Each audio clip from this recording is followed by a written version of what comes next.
الحمدللہ رب العالمین والصلاة والسلام علی افضل الانبیاء والمرسلین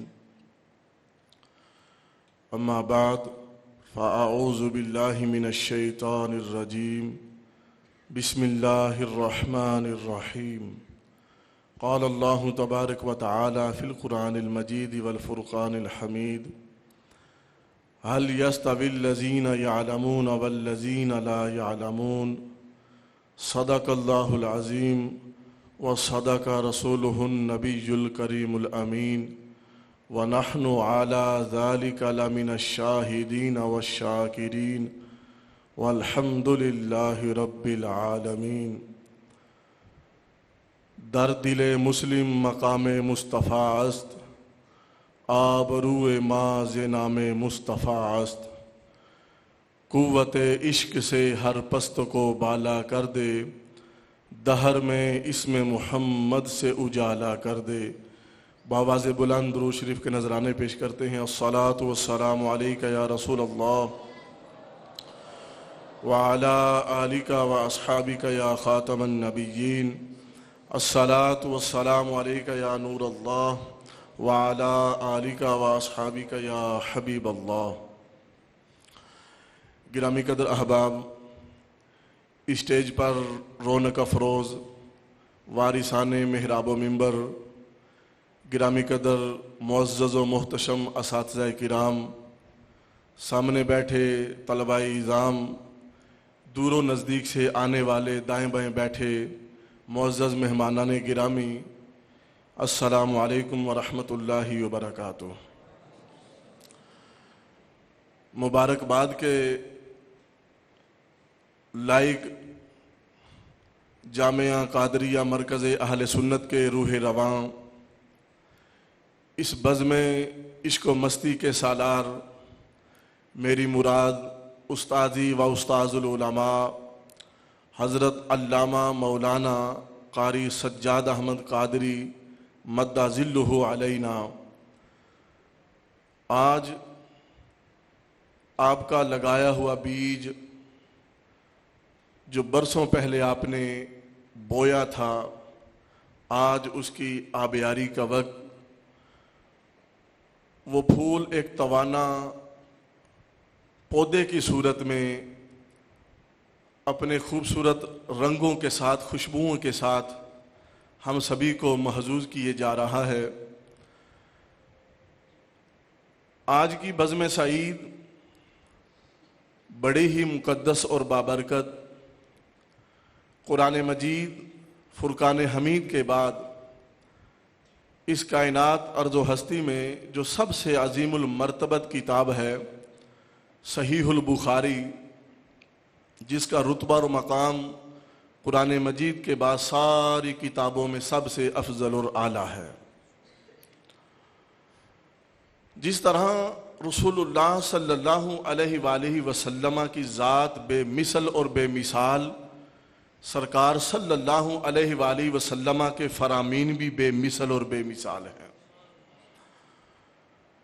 حدیث پاک رسول اللہ صلی اللہ علیہ وآلہ وسلم کا وہ سرمایہ حیات چھوڑا ہوا جو ہمارے لیے آج بھی مشعل راہ ہے۔ بھٹکی ہوئی امت، اگر ہم آج بھی اپنے آپ کو رسول اللہ صلی اللہ علیہ وآلہ وسلم کے دامن کرم سے وابستہ کر لیں اور اپنے آپ کو اپنا اوڑھنا بچھونا، اٹھنا بیٹھنا، طرز عمل بود و باش، معاشی معاشی تمام معاملات قرآن و سنت کے عین مطابق کر لیں، یقیناً آج بھی ہم عزتوں کی معراج حاصل ضرور کریں گے۔ رسول اللہ صلی اللہ علیہ وآلہ وسلم پر اللہ عز و جل نے قرآن مجید نازل فرمایا۔ میرے سامنے سینکڑوں حفاظ قرآن موجود ہیں جن کے دلوں میں قرآن مجید کی شمع پوری آب و تاب کے ساتھ رواں دواں ہے۔ قرآن مجید اللہ عز و جل کی حضور آقا علیہ الصلوۃ والسلام پر نازل کردہ کتاب جو آسمانی کتابوں میں سب سے افضل اور اعلیٰ ہے۔ رسول اللہ صلی اللہ علیہ وآلہ وسلم کا جو سب سے بڑا معجزہ ہے وہ قرآن پاک ہے۔ آپ کے ذہن میں سوال پیدا ہوگا کہ حضور آقا علیہ الصلوۃ والسلام نے چاند کے 2 ٹکڑے فرمائے، ڈوبے ہوئے سورج کو واپس پلٹایا، آپ کی انگشت مبارکہ سے پانی کے چشمے پھوٹے، مردہ کو زندہ کیا، پتھروں نے حضور آقا علیہ الصلوۃ والسلام پر کلمہ پڑھا، جانور بد کے ہوئے حضور آقا علیہ الصلوۃ والسلام کی بارگاہ میں جب حاضر ہوتے تو قدم بوسی کرتے، کھارے پانی کے کنووں کو حضور آقا علیہ الصلوۃ والسلام نے تازگی بخشی، میٹھا فرما دیا۔ یہ اتنی بڑی بڑی چیزیں حضور آقا علیہ الصلوۃ والسلام کا سب سے بڑا معجزہ ہونے کا مقام حاصل نہ کر سکیں جو مقام اللہ نے قرآن مجید کو عطا فرمایا ہے۔ قرآن مجید حضور آقا علیہ الصلوۃ والسلام کا سب سے بڑا معجزہ کیسے بن گیا؟ یہ قرآن کا اعجاز ہے، یہ قرآن کی شان ہے، یہ قرآن مجید کی فضیلت ہے۔ دیگر انبیاء علیہ الصلوۃ والسلام کو اللہ عز و جل نے معجزات عطا فرمائے ان وقت کے مقتضیات کے حوالے سے۔ سیدنا عیسیٰ مسیح اللہ علیہ الصلوۃ والسلام کے دور میں طب، وید، حکمت بڑے عروج پر تھی، بڑے بڑے طبیب تھے۔ اللہ عز و جل نے آپ کو کیسی شان عطا فرمائی کہ مردے کو ہاتھ لگاتے مردہ زندہ ہو جاتا، مادر زاد اندھے کو چھوتے اللہ اسے بھی بینائی عطا فرما دیتا، برس کے مریض، کوڑھ کے مریض، ایسے مرض جن کا کوئی علاج ہی نہیں تھا، اللہ عز و جل نے آپ کے دست رحمت میں وہ شفا رکھی کہ مریضوں پر ہاتھ لمس فرماتے مریض شفا یاب ہو جاتے۔ سیدنا صالح علیہ الصلوۃ والسلام کا دور مقدس آیا تو پتھروں کی تراشی، لوگ پتھر تراشتے تھے، ان کو نئے نئے ڈیزائن دیتے، پتھروں کو تراش کے، پہاڑوں کو تراش کے مکان بنا لیتے۔ اللہ عز و جل نے سیدنا صالح علیہ الصلوۃ والسلام کو کیا مقام دیا، کیسا معجزہ کہ اللہ نے ایک اونٹنی سے ناقہ پیدا فرما دی۔ سیدنا موسیٰ علیہ الصلوۃ والسلام کا دور مقدس آیا، جادوگری بڑے عروج پر۔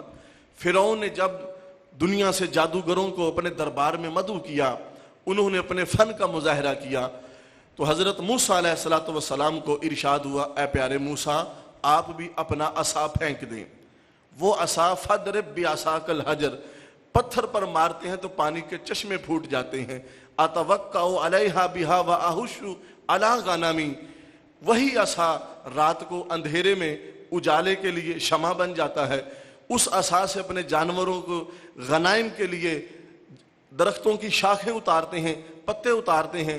اللہ نے کیسا معجزہ دیا، جیسے ہی آپ نے اپنا عصا پھینکا اتنا بڑا اژدہا بن گیا۔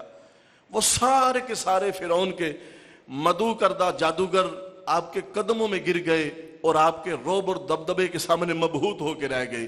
یہی نہیں، آپ کے دین پر ایمان بھی لے آئے۔ دیگر انبیاء علیہ الصلوۃ والسلام کے معاملات اور معجزات بھی سامنے، اللہ عز و جل نے اپنے محبوب کو ایسا معجزہ عطا فرمایا جو ان لمیٹڈ ہے۔ قرآن عظیم صبح قیامت تک آباد اور شاد رہے گا، اس کی ایک زیر زبر تو کیا، اس کے ایک نقطے میں بھی رد و بدل نہیں کیا جا سکتا۔ من و عن جیسے اللہ عز و جل نے اپنے محبوب کریم صلی اللہ علیہ وسلم کے سینے پر قرآن کی وحی کا نزول فرمایا، قرآن مجید آج بھی اسی صورت کے اندر موجود ہے۔ یہ اعجاز ہے قرآن کا۔ اعجاز کا معنی ہے بے بس ہو جانا۔